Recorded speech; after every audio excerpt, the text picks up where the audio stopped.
TV के चर्चित reality shows में से एक नेहा कक्कड़ का इंडियन आइडल शो भी है। बेशक नेहा इस शो की जज है, लेकिन लोग ये शो कंटेस्टेंट के लिए नहीं बल्कि नेहा कक्कड़ से प्रेरित होकर देखते हैं।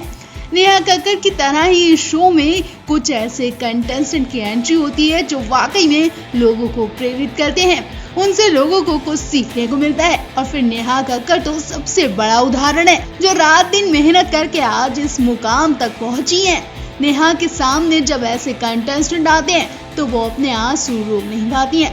नेहा कक्कड़ का उस वक्त सबसे ज्यादा बुरा हाल हुआ था जब उनके सेट पर एक लड़की को बुरी हालत में देखा गया था। लड़की का चेहरा जला था। जब उसे पलट कर देखा तो हर किसी के रोंगटे खड़े हो गए थे।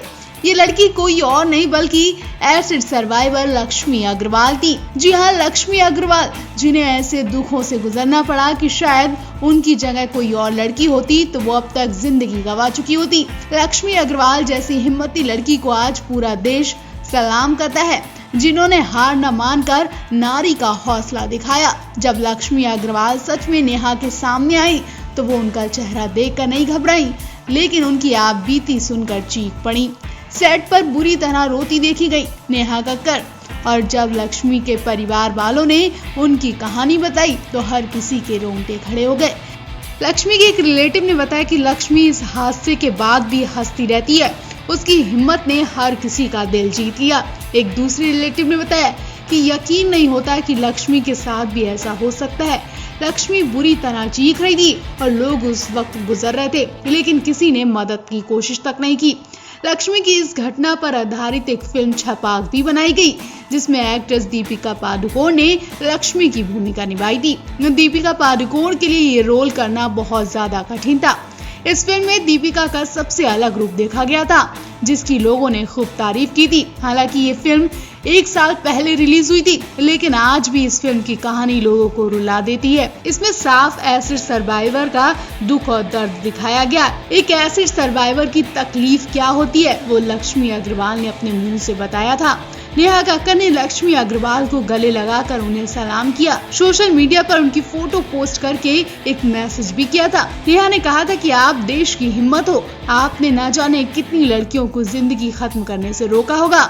लक्ष्मी अग्रवाल ने बताया था कि इंडियन आइडल के सेट पर कंटेस्टेंट बनकर जाना उनका सपना था। पिछले साल जब लक्ष्मी अग्रवाल पर आधारित ये फिल्म रिलीज हुई थी, तब लक्ष्मी इंडियन आइडल के सेट पर पहुंची थी और सेट पर पहुंचते ही लक्ष्मी ने दीपिका पादुकोण और नेहा कक्कड़ का पसंदीदा गाना भी गाया था।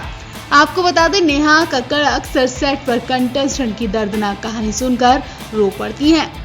देश भर को अपनी आवाज से लट्टू बनाने वाली मशहूर सिंगर नेहा कक्कड़ के पास आज सब कुछ है। वो जो चाहे वो खरीद सकती हैं, लेकिन लोगों के दुख के आगे वो कमजोर पड़ जाती हैं और अपने आंसू रोक नहीं पाती हैं। दूसरों को इस हाल में देखकर उन्हें अपनी गरीबी और बचपन याद आ जाता है, लेकिन फिर भी नेहा उन लोगों को हौसला देती हैं जिनके अंदर वाकई में टैलेंट है। नेहा का कहना है कि अगर आपके अंदर टैलेंट और मेहनत है तो कोई भी गरीबी आपको रोक नहीं सकती है। आज नेहा ने ये साबित भी कर दिया। जी हाँ, नेहा ने अपने घर जैसे शो यानी इंडियन आइडल 12 के सेट पर उन्हें लाया जो कूड़े के ढेर पर पड़े रहते हैं। वो शख्स जो रात दिन कूड़ा कचरा उठाकर अपना पेट पालते हैं। इन दोनों लड़कों को गाना गाते देखा गया। लोग इनकी तारीफ कर चुके हैं। विशाल ददलानी नेहा कक्कड़ जैसे स्टार से विनती करके इन्हें मौका देने की अपील कर चुके हैं। एक का नाम हाफिज, दूसरे का नाम हबीबुर है। दोनों को जब गाना गाते देखा जाता है तो सड़क पर चलते लोग रुक जाते हैं और इनका गाना सुनने लगते हैं। ऐसे में विशाल ददलानी ने भी इनका गाना सुना और इन्हें एक मौका देने के लिए, इनका टैलेंट दुनिया को दिखाने के लिए इंडियन आइडल के सेट पर बुलाया। इनकी वीडियो भी सोशल मीडिया पर खूब वायरल हो रही थी। लोग ऐसे जजेस को भी सलाम कर रहे हैं, साथ ही इनके हुनर को बढ़ावा देने की मांग कर रहे हैं। हाफिज और हबीबुर ने स्टेज पर गाना गाकर फैंस को खुश कर दिया। हाफिज और हबीबुर इतने बड़े स्टेज पर आकर इमोशनल हो गए। इनका कहना है कि इन्होंने कभी सपने में भी नहीं सोचा था कि इतनी लाइटों के बीच वो कभी जाएंगे। हाफिज कहते हैं कि मेरी तो हैसियत भी नहीं है यहाँ आने की। तब हिमेश रेशमिया ने कहा, आपके अंदर वो काबिलियत है, आप पूरे देश की सफाई करते हैं, आपसे बड़ी किसकी हैसियत होगी। नेहा भी इनकी गरीबी देखकर रो पड़ी। इन दोनों लड़कों ने साबित कर दिया कि ना जाने देश में ऐसे कितने टैलेंटेड लोग होंगे जो गरीबी की वजह से कभी सामने आ ही नहीं पाते हैं और बड़े लोग इन्हें कभी मौका देते भी नहीं है। कहीं ना कहीं वो सभी शोज भी जिम्मेदार हैं जो सिर्फ पैसे को बढ़ावा देते हैं और गरीबी की वजह से टैलेंट को खो देते हैं। आप भी इन दोनों कंटेस्टेंट और विशाल ददलानी और नेहा कक्कड़ जैसे जजेस को लेकर एक कमेंट तो जरूर करें।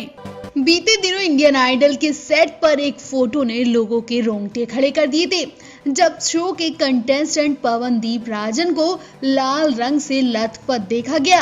कुछ लोगों को लगा कि शायद सेट पर पवनदीप के साथ हादसा हुआ हो, लेकिन असल में तो वो फोटो पवनदीप की एक फिल्म का हिस्सा बताई गई थी। अब जब शो आखिरी पड़ाव पर है तो जाते जाते पवनदीप ने भी उस फोटो को लेकर बड़ा राज खोला है। पवनदीप ने बताया कि वो एक्टर नहीं है, मतलब फिर वो किसकी फोटो है? फिल्म सीन नहीं है तो क्या सच्ची में कोई घटना उनके साथ हुई है? कुछ ऐसे ही विचार कर रहे होंगे आप भी। तो आपको बता दें पवनदीप ने क्या बताया। फैंस पवनदीप को लेकर परेशान हो गए थे। फैंस पवनदीप का हाल जानने के लिए बेकरार दिखे, बस इसलिए पवनदीप से उनकी फोटो और वीडियो के बारे में पूछ लिया गया। पवनदीप ने बताया कि हाँ, ये सच है कि वो फोटो और वीडियो उनकी web series 1962 the war in the hills के एक फाइट सीन की थी। पवनदीप ने बताया कि इस वेब सीरीज में मेरा कैरेक्टर रडार नाम के कैरेक्टर का था, जो अभय देओल का रेडियो ऑपरेटर था। रडार का काम सब जानकारी इधर से उधर पहुंचाना था। वो एक फाइटर भी होता है। जो खून वाला वीडियो था वो मेरे फाइटर सीन का था। पवनदीप ने कहा कि बहुत अच्छा लगा। बचपन से हम टीवी में जो मूवीज देखते थे उसी तरह की मूवीज में मैंने काम किया। इससे मुझे पता चला कि कैसे फाइट सीन होते हैं, कैसे इमोशंस होते हैं, वहाँ पर कैसे डायलॉग बोले जाते हैं, वो सब सीखने को मिला। बस मैंने उसमें एक कोशिश की। मैं एक्टर नहीं हूँ, लेकिन मैंने अपनी तरफ से एक कोशिश की है कि मैं एक अच्छा काम कर सकूं, लोग मुझे जान सके और मेरे काम की तारीफ करें। मैंने इस काम में बहुत एंजॉय किया। पवनदीप ने चिंता करने वाले फैंस के लिए भी कहा कि चिंता करने की कोई बात नहीं है, आप बस मुझे ऐसे ही प्यार करते रहिए। इसके अलावा पवनदीप ने कई सारे मामलों पर भी बात की। शो की कंटेस्टेंट अरुणिता कांजीलाल के रिश्ते पर भी पवनदीप ने बड़ी चुप्पी तोड़ी। पवनदीप ने कहा कि अरुणिता केवल मेरी एक अच्छी दोस्त है। उन्होंने अपने फैंस से एक रिक्वेस्ट भी की। पवनदीप ने कहा कि उनके रिश्ते को प्लीज कोई दूसरा नाम ना ही दे। आपको बता दें पवनदीप की काबिलियत की तारीफ कई स्टार्स और फैंस कर चुके हैं। इतना ही नहीं, सलमान खान और जितेंद्र भी पवनदीप की तारीफ कर चुके हैं। सलमान और पवनदीप का खास कनेक्शन भी दिखाया गया था। पवनदीप के टैलेंट ने नेहा कक्कड़ को भी दीवाना कर दिया। अब देखना होगा क्या सच में पवनदीप ही इंडियन आइडल 12 के विनर बनेंगे, और अगर पवनदीप विनर नहीं बने तो यकीन मानिए उनके फैंस को तकलीफ तो होगी, क्योंकि पवनदीप के चाहने वाले बहुत हैं।